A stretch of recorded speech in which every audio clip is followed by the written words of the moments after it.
아달월 곧 12째 달 13일은 왕의 어명을 시행하게 된 날이라. 유다인의 대적들이 그들을 제거하기를 바랐더니 유다인이 도리어 자기들을 미워하는 자들을 제거하게 된 그날에 유다인들이 아하수에로 왕의 각 지방, 각 읍에 모여 자기들을 해하고자 한 자를 죽이려 하니 모든 민족이 그들을 두려워하여 능히 막을 자가 없고 각 지방 모든 지방관과 대신들과 총독들과 왕의 사물을 보는 자들이 모르드게를 두려워하므로 다 유다인을 도우니 모르드게가 왕궁에서 존귀하여 점점 창대하매 이 사람 모르드게의 명성이 각 지방에 퍼지더라. 유다인이 칼로 그 모든 대적들을 쳐서 도륙하고 진멸하고 자기를 미워하는 자에게 마음대로 행하고 유다인이 또 도성 수산에서 500명을 죽이고 진멸하고 또 바산다다와 달본과 아스바다와 보라다와 아달리아와 아리다다와 바마스다와 아리세와 아리데와 웨사다 곧 함무다다의 손자요 유다인의 대적 하만의 10 아들을 죽였으나 그들의 재산에는 손을 대지 아니하였더라. 그날에 도성 수산에서 도륙한 자의 수요를 왕께 하려니 왕이 왕후 에스더에게 이르되 유다인이 도성 수산에서 이미 500명을 죽이고 멸하고 또 하만의 10 아들을 죽였으니 왕의 다른 지방에서는 어떠하겠느냐. 이제 그대의 소청이 무엇이냐 곧 허락하겠노라. 그대의 요구가 무엇이냐 또한 시행하겠노라 하니 에스더가 이르되 왕이 만일 좋게 여기시면 수산에 사는 유다인들이 내일도 오늘 조서대로 행하게 하시고 하만의 10 아들의 시체를 나무에 매달게 하소서 하니 왕이 그대로 행하기를 허락하고 조서를 수산에 내리니 하만의 10 아들의 시체가 매달리니라. 아달월 14일에도 수산에 있는 유다인이 모여 또 300명을 수산에서 도륙하되 그들의 재산에는 손을 대지 아니하였고 왕의 각 지방에 있는 다른 유다인들이 모여 스스로 생명을 보호하여 대적들에게 벗어나며 자기들을 미워하는 자 7만 5천 명을 도륙하되 그들의 재산에는 손을 대지 아니하였더라. 아달월 13일에 그 일을 행하였고 14일에 쉬며 그날에 잔치를 베풀어 즐겼고 수산에 사는 유다인들은 13일과 14일에 모였고 15일에 쉬며 이날에 잔치를 베풀어 즐긴지라. 그러므로 시골의 유다인 곧 성이 없는 고을고을에 사는 자들이 아달월 14일을 명절로 삼아 잔치를 베풀고 즐기며 서로 예물을 주더라. 오늘 본문의 사건은 언제 일어난 사건입니까? 1절을 보니 아달월 곧 12째 달 13일은 왕의 어명을 시행하게 된 날이라 라고 밝히고 있습니다. 하만이 1월 13일에 조서를 써서 그해 12월 13일에 제국 내에 있는 모든 유다인들을 죽이고 도륙하고 진멸하며 재산을 탈취하도록 했었는데 오늘이 바로 그 날입니다. 그런데 이날 유다인들의 원수들이 유다인들을 제거하려고 했지만 실제로는 어떤 날로 바뀌어졌습니까? 유다인들이 자기들을 미워하는 자들을 도리어 제거하는 날이 되었다고 말합니다. 유다인들이 자신들을 죽이려고 하는 자들을 죽이고자 할 때 모든 민족들이 유다인들을 두려워하므로 감히 대적하지 못하였습니다. 또 모르드게가 왕궁에서 존귀하여 점점 실권이 강해지고 명성이 높아지므로 지방의 관원들이 모르드게를 두려워하므로 전부 유다인들을 돕는 자들이 되었습니다.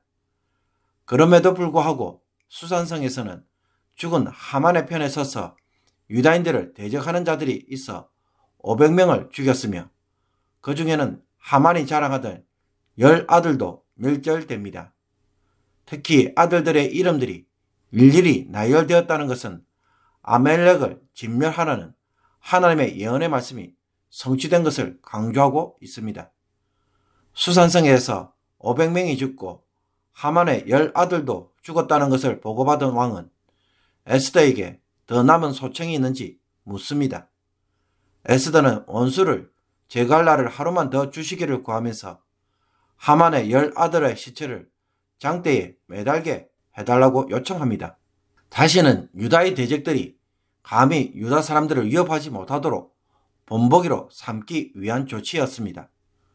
그 결과 수산성에서는 12월 14일 하루 더 유다인들의 원수들을 제거함으로 이날 300명을 더 죽였습니다. 그리고 유다인들은 수산성뿐만 아니라 제국의 여러 지방에서도 대적들로부터 자신을 보호하기 위해 전투를 벌였는데 무려 7만 5천 명을 죽였습니다. 이에 지방에 사는 유다 사람들은 아달월 13일에 원수를 제거하고 14일에는 잔치를 열어 그날을 기뻐하는 날로 삼았고, 수산성의 유다 사람들은 15일에 쉬고 잔치를 열었습니다.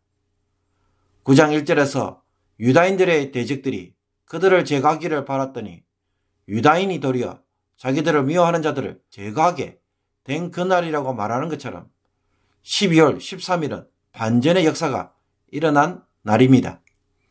두 개의 조서가 시행되는 날이었지만 하나님은 대부분의 민족들이 유다인들의 편에 서도록 하셨고, 대적하는 자들을 진멸시킴으로 유다인들을 구원하며 축제와 안식을 즐기는 날로 바꾸어 놓으셨습니다.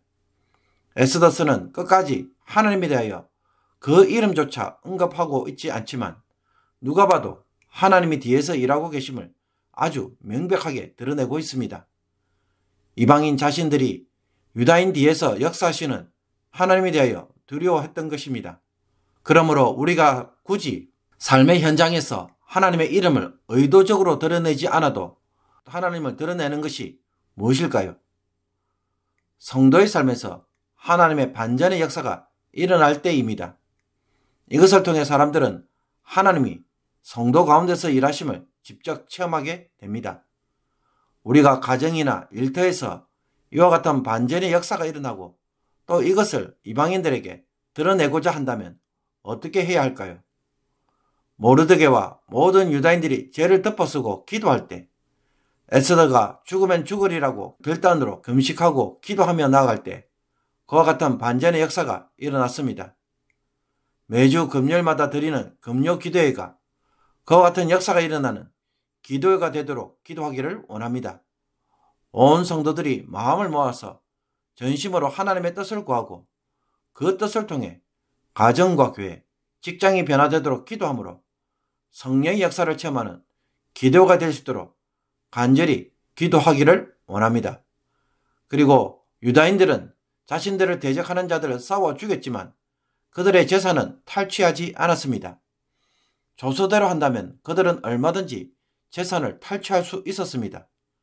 조서에는 왕이 여러 고을에 있는 유다인에게 허락하여 그들이 함께 모여 스스로 생명을 보호하여 각 지방 백성 중 세력을 가지고 그들을 치려하는 자들과 그들의 처자를 죽이고 도륙하고 진멸하고 그 재산을 탈취하게 하되라고 분명히 기록되어 있기 때문입니다. 그런데도 유다인들이 자발적으로 재산에는 손을 대지 않았습니다. 왜 그랬을까요? 과거 사울이 아말렉과의 전투에서 이기고도 전리품을 취함으로 하나님께 버림을 받았기 때문입니다. 그래서 유다인들은 전리품을 취하지 않으므로 이 전쟁이 하나님의 전쟁이 되도록 하였습니다. 하나님이 유다인들을 죽이려고 했기에 단순히 원수를 갚는 전쟁이 아니라 하나님의 백성들을 제거하고자 하는 것에 대하여 하나님이 치르시는 전쟁으로 보았던 것입니다. 그러므로 페르시아 제국 내에 있었던 사건은 사람과 사람 사이에 일어난 한 사건이 아니라 하나님의 말씀을 성취하고 그 말씀에 온전히 순종하는 사건으로 바라보고 치른 전쟁이라는 것을 명확하게 보여줍니다. 성도의 신앙생활도 이와 동일합니다. 내가 살아가면서 단순히 내 혼자만 겪는 인생살이고 문제이며 고난으로만 바라볼 것이 아니라 하나님의 말씀과 역사의 연장선에서 늘 바라보고 그 속에서 어떻게 처신해야 할지를 깊이 묵상하면서 살아가야 함을 보여줍니다. 하나님의 관점에서 보면 성도의 삶은 하나님 나라를 이 땅에서 세워가고 참여하며 그 안에서 순종하는 삶입니다. 그러므로 과거 구약의 역사, 신약의 역사들을 반복하며 그와 유사한 사건들이 성도 안에서 여전히 반복되고 있습니다. 아담에게 주어진 시험이 노아, 아브람, 모세, 예수님에게도 주어졌습니다. 언약 앞에서 어떻게 반응해야 할지를 하나님은 지금도 묻고 계시기 때문입니다. 그러므로 나 혼자만 겪는 시험이고 고난이 아니라 역사 안에서 반복되며 지금도 묻는 질문입니다. 여기에 믿음의 성도들이 응답한 것처럼 말씀을 성취해 가고자 결정하는 모습이 우리에게도 요구되는 것입니다. 아말렉을 진멸하는 하나님의 전쟁으로 바라보고 순종한 것처럼 우리의 삶도 그와 같은 일이 있는 것입니다.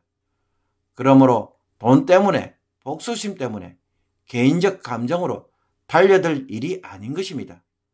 성경에도 이와 유사한 일이 있다면 그것이 무엇인지 깊이 생각해보고 여기에 대하여 하나님이 무엇을 요구하시는지